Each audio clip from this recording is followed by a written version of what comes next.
Welcome back to our election studio where Nigeria decides, and thank you very much for staying with us. Now, if you're just joining us, today's topic is going to be looking at the information and communication technology sector. It has become one of the most vibrant industries in the country, and the reason is not far-fetched. According to statistics, a global statistics company, that's Statistica, there are approximately 76.2 million Nigerians internet users, that is, as of 2017, an increase of nearly 50% from the 2013 figure of 51.8 million. The question is, how viable is the ITC space in Nigeria? Lots of issues coming up. We have two guests to talk to us. They're experts in the technology business. I have Isaiah Etuk. He's an IT manager with TWPC. Thank you for joining us. Thank you very much. And of course, Idowu Akinde, tech lead, Sev Consult Limited. Thank you for joining us. Thank you. Now, Isaiah Idowu, we're talking about a space where you're very much familiar with, but I'd like us to look at one of the claims by the Minister of Communications, that's Adebayo Shito, and it says, well, the information and communications technology industry is actually attracted much more foreign direct investment to the tune of about $32 billion, and that's away from $40 billion as at last year. Now, let's talk through potentials of the ICT space in Nigeria. Looking at foreign direct investment first, what should we be looking at? Okay. So just off the top of my head, without any scientific data to back it, I'd say that we're sitting on a gold mine, okay? And what we've recorded so far, what we've seen so far in terms of foreign direct investment over the years is a tip of the iceberg. I think that at the risk of comparing apples to apples, okay, India last year did a total, in 2018, did a total of $150 billion in IT outsourcing. If you ask any Nigerian IT professional who has worked side by side with Indians in Nigeria, they will tell you that there's no extra brain matter in those guys' skulls. My point is, if we have the right enabling environment and factors that can stimulate growth in this sector, we can recreate and possibly do better than that. Do you think that the government is making efforts, and individuals, Nigerians generally, are they making efforts to create the right space that you mentioned? Okay, so the efforts by especially the government so far are to be commended. There's been a few sound bites from the government that obviously are attracting this FDI and so on and so forth. Now, what kind of sound bites are you talking about? Yeah, well, I mean, things like the passing of a cybersecurity bill. So there's a stance, there's a position of the government against cybersecurity, an official position. And things like that get to give confidence and strength to the sector. Okay? However, there's much more that can be done. And I could go off on a tangent, but we'll come back to that. Isaiah, now talking about much more that can be done. Just about 22 hours ago, New York actually beat Silicon Valley as the biggest tech city.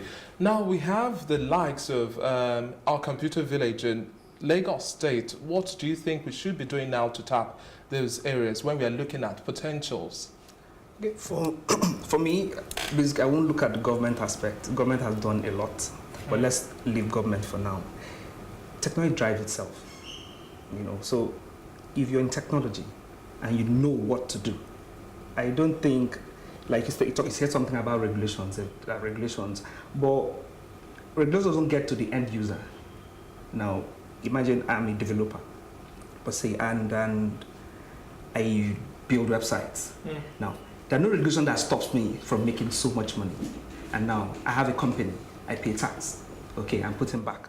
Now, there's a lot of, there are organizations that don't have like websites, corporate, looking at the corporate space as well, there are a lot of organizations that want to now use technology to drive what they do.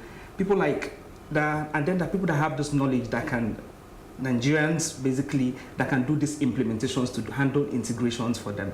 Okay, now technology is a driver, not necessarily when it comes to when you have to do with frameworks, like he has said. Technology drive itself. Okay, let me ask this question. Internet. Let me ask like a very layman. Internet is a key driver of technology, Yep. right? And there is this in 2017. I don't know if there's a latest statistics, but the most recent I could find was that by carried out by the Internet World Stats shows that the internet penetration in Africa is at 31%, lower than any other in any other country, in any other continent. Is that true? And should we worry about this if we're talking about the potentials that we can gain from? Okay. Let me not necessarily, because now when about 10 years ago, when internet started, the penetration was faster.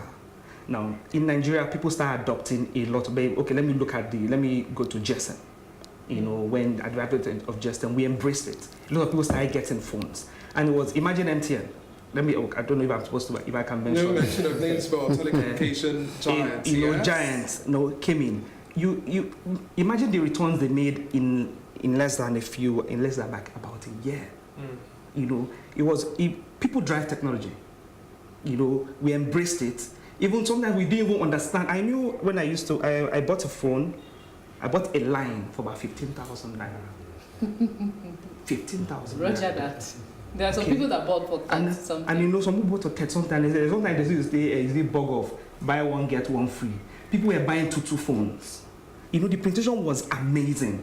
But after a while, you notice a lot of people started using this phone. So I think in the last 2 years, it looked like it has dropped because we have a lot more people using technology. Yeah, I think you didn't quite get the question I was asking. Okay. Internet access, yes. We're saying it's at 31%, lowest among many continents. Should we worry about this? You just talked about the huge potential that's available, people buying smartphones and all of that. Should we worry that we're just, let me take that question to you, Edu. Should we worry that we're just at 31%?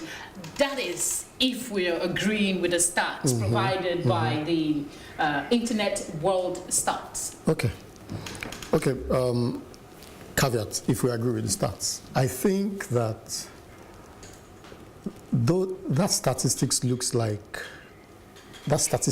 looks like a high-level aggregate, which when you drill down into the regions and or countries in Africa, you may find different realities. So 31% for the whole of Africa, 50 countries, 1 billion people, may look not unimpressive. But I'm not very sure, but I don't think that Nigeria's internet penetration rate right now is less than 70%. I don't think so. Okay, so just for the purpose of discussion, if you then think of that, you then see that the realities across different regions and or countries in Africa has to be different in terms of how you apply or how you leverage this internet access to better people's everyday lives. Having said that, let's take the barest minimum as let's say that the 31% is actually the case everywhere. You would then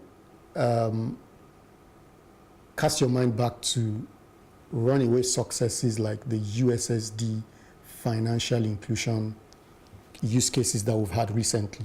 And you see how people have been able to, that's in Nigeria, you think about the M-Pesa, the mobile banking, excellent runaway success in Kenya, and you see how Africans have been innovative and creative enough to kind of sidestep the huge technology infrastructure deficit that they have and deliver value to people who don't even have internet access. That doesn't excuse that the governments and those responsible should provide the basic internet access, but people, like he said, people drive technology. People are finding creative ways to deliver services to people, even in places where internet is poor. And now moving on, we have a number of active telecom subscribers reaching as much as 148.7 million as at August 2015, and that also rose again to 162.05 million as at September last year. So that was the third quarter report. Now, if we are having the Internet of Things bringing life on an easy basis, how much are we supposed to be into this, and can you just break it down? Because when we say Internet of Things or automation, we necessarily don't really understand beyond just seeing our lifts and pressing our phones and saying we can perform certain activities. So the potentials here, open our eyes. Yes, you. Okay, so there are a lot of exciting emerging technologies these days, and you've mentioned one of them. Very, very, it evokes great emotions whenever it's mentioned. Internet of Things. Essentially, Internet of Things is the coordinated connection of various things. So from a fitness tracker on someone's wrist to a sensor or a set of sensors in their car to a weather sensor somewhere close to their office, so that their microwave. to their microwave and their fridge, monitoring maybe a milk level or something in a bottle.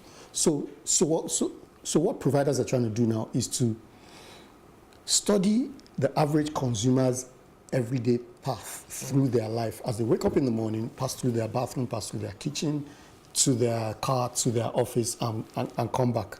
And they want to have a touch point in each of those areas and send back data to a master server somewhere that through which they can then coordinate and say, okay, this guy spends 24 hours in the pub every day, or this guy spends 3 hours in traffic every day. Can I send him something to engage him and make the traffic less strenuous, and so on and so forth. So that's the ultimate big picture value of IoT. IoT is extremely applicable to things like agriculture. Imagine that for far off places where in the north, for instance, where there's been desert encroachment. Say, for example, there's some island there where that is good for planting some crop. If you don't have these sensors, you can't know that it's good, or you can't know that it will be good in 6 months, and so on and so on, or what type of crop that particular soil is good for. So all of that, aggregating all of that all over Africa, it's exciting. It's exciting. There's so many applications for that. Isaiah, you also work within the recruitment and outsourcing area. Now, which areas of specialization should we be looking at our areas of potential? Because at the end of the day, we have those who are website developers, we have those who are, it's just a long value chain, analysts, data analysts, and a whole lot more. So which areas of specialization should we be focusing on, especially like we initially talked about, the Internet of Things as well, because when you're looking at the integration of this whole chain of activities, we need manpower to fuel it away from I'll still come back to the 3G and 4G internet access as well. For me, everything works. Okay, now, talking about manpower, we have developers. They listen to you, solve your problem by developing a system that solves your problem. That's for developers. Now for data analysis, data is almost everything now. Like what is said about Internet of Things, it can't function without data. Monitoring what you do, how you cough, how you even sneeze, how you walk makes sense. Now, the way you even cough makes sense. The sound you produce, now they collate all that to actually make meaning out of the data. And now develop something to assist your work. So for me, data analysis is one core area. I think in Nigeria, Ndela is doing a lot. We have a lot of developers. We are even exporting human capital. It is one core part of what we do now in Nigeria, as in it's very important, and a lot of human capital development organizations are springing up now. We're selling them. But I'd like you to really explain where we are looking at areas of specialization now, because I know Andela does a whole lot more, NIT does a whole lot of training as well, but in areas of recruitment and outsourcing, where has been the trend that you've observed as an expert in that field? Web development, data analysis, and core software development in area of JavaScript, basically, which is a major trend now, and normal PHP core developers basically would start. Do you think we're going to have an explosion in that number? We even have it already. Okay, we have it already. I would like, I'm sure some person might be wondering, are we going, is this an election studio or an ICT studio? But no knowledge is lost. And we're still, seeing how The conversation continues. It's an extended version. I urge you to stick around and watch. I have a question. There seems to be some drawback, yeah, but we have a number of startups that seem to be doing extremely well.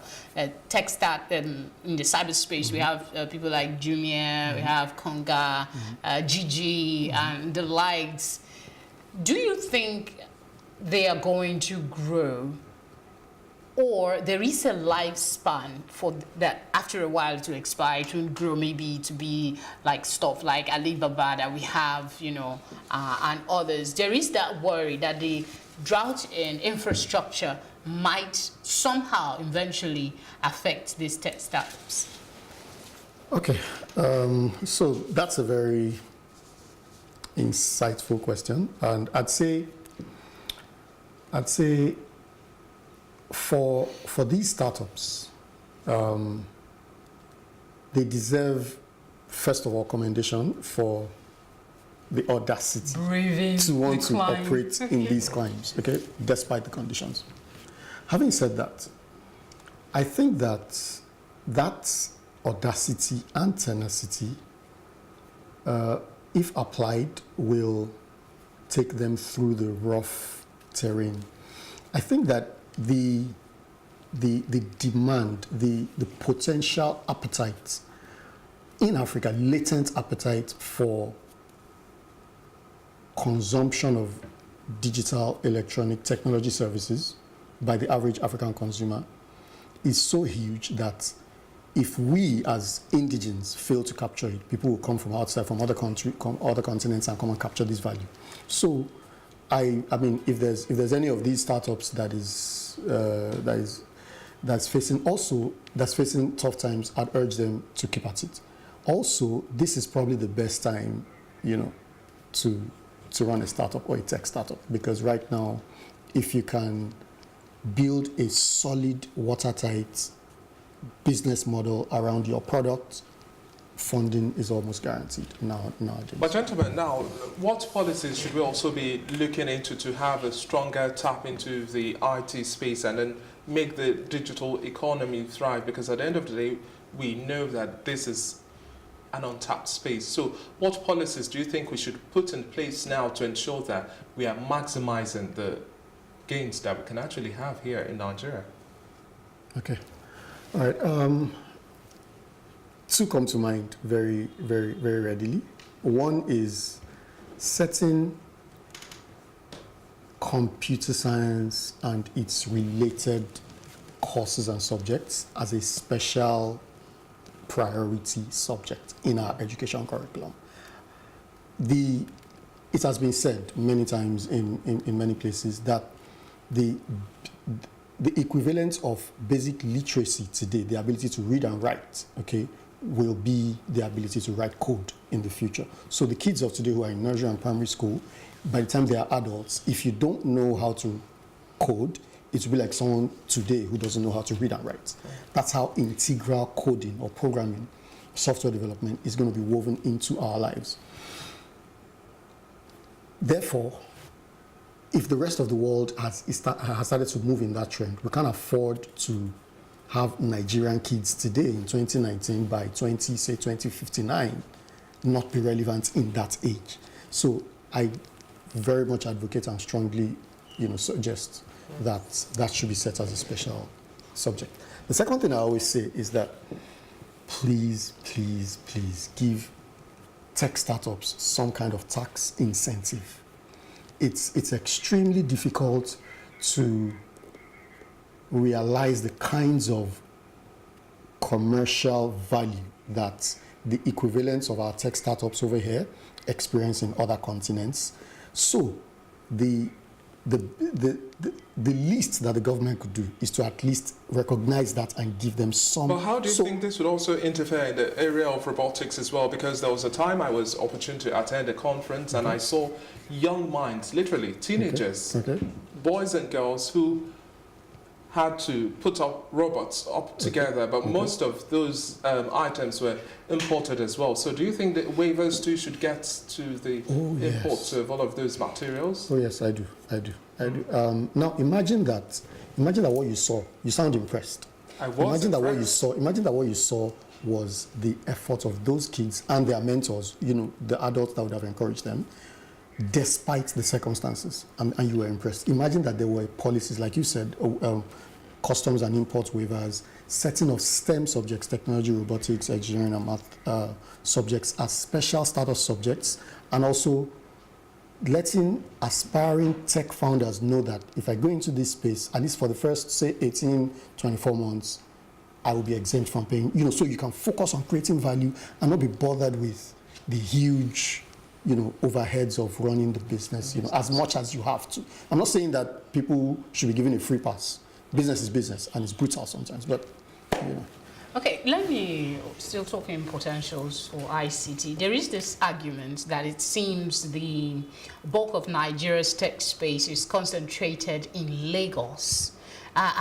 First off, is this true in your opinion? Let me bring this to you, Etuk. Is it true in your opinion that the bulk of Nigeria's tech space is concentrated in Lagos, and delving out to other places seems to be like an adventure other than something that should be a routine if we are to spread the gains of ICT across the country? For me, there's almost something you cannot change. Technology drops in Lagos first. The organizations are in Lagos. The money is in Lagos. Then it drifts down. Do you this is the think entry. should it be? No, the Lagos is the entry. You know, I've not been. I'm new in Lagos. I had to move to Lagos. You know, the knowledge is in Lagos. It moves. It cascades down. So it's something. It shouldn't be, but that is what is. You know. So how can we decentralize it so every part of Nigeria will be talking about ICT and the potential gains that, so it doesn't seem like you need to get something done. If you don't come to Lagos, nothing gets done. Last 2 years ago, we had some tech start, some incubation centers set up in different places in Nigeria. One was in Calabar, one was in Port Harcourt, you know, but they started having issues of funding, of training, and all that. They all moved back to Lagos. So I think, for me, the government has a part to play. Like you said, give them tax holidays. Don't overtax them. You know, fund them. When they get to a particular point now, you know, like the model of a free zone, like you get a company come in, allow the company to operate for a while, and now the company can bring in a manufacturing company, a manufacturing arm, then you start up. But you know, that tax holiday given to most of these tech companies or tech startups will actually help them breathe. But some counter argument to say that, well, we should see more of public-private partnerships, because at the end of the day, let's bring it down to state levels where you have a concentration of tech experts to create the hub you need. For example, the state government works with all of these IT experts. We want to ensure that our poles are powered by solar panels and a whole lot more. We have XYZ to fill that in. We want to introduce this automation system within the government. We have that done in place. Ministries and other industries as well to empower them. We have, so that we are directly feeding off the resources we have. Don't you think we should have that sort of partnership? I do. I think so. So then what would drive that sort of discourse? Because at the end of the day, we look at big spenders on computer software acquisition and other IT-related services. The Ministry of Power Works in House, and as at last year, March, spent about 5.5 billion naira. You look at the DSS as well, spending about 1.04 billion naira, and National Immigration Service, 600 million naira. That's just looking at that space, that's the area they fall under. So what do you expect? What sort of synergy would you be looking forward to? Okay, so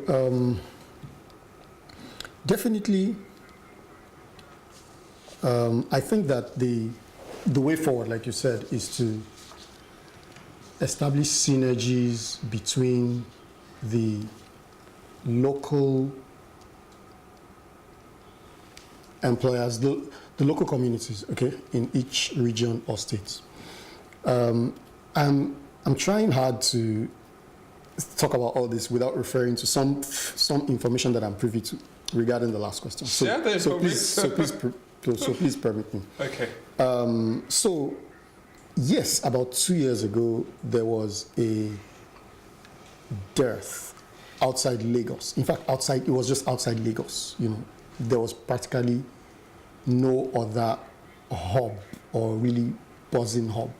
But between then and now, I know a few that have come up, and it has come about, which underscores your points. It has come about via a coordinated synergy between the federal government, the Office of the Vice President. There's this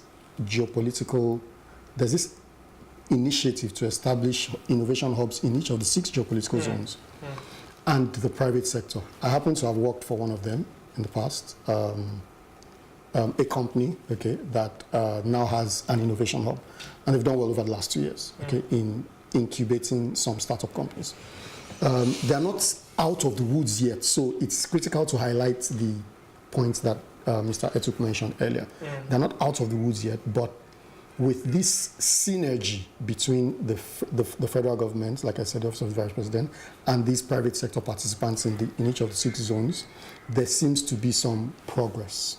Now, adding to bringing it back to this question, I'm seeing a lot of sense in bringing the local and state governments into this partnership, so that you never know what resources or competencies in terms of, it could be welding, like you said, to put up a solar panel or a solar installation, to power something, or build local inverters, and so on and so forth. And that way we can also build on research and a whole lot more. We can't just waste our resources. Meanwhile, we have the potential to grow, definitely. Isn't it, gentlemen? Thank you, gentlemen. We have to pause here. The conversation on technology continues. In the next segment, we'll be looking at tech and elections. Hopefully, you will stay with us to learn as much as we have learned as well.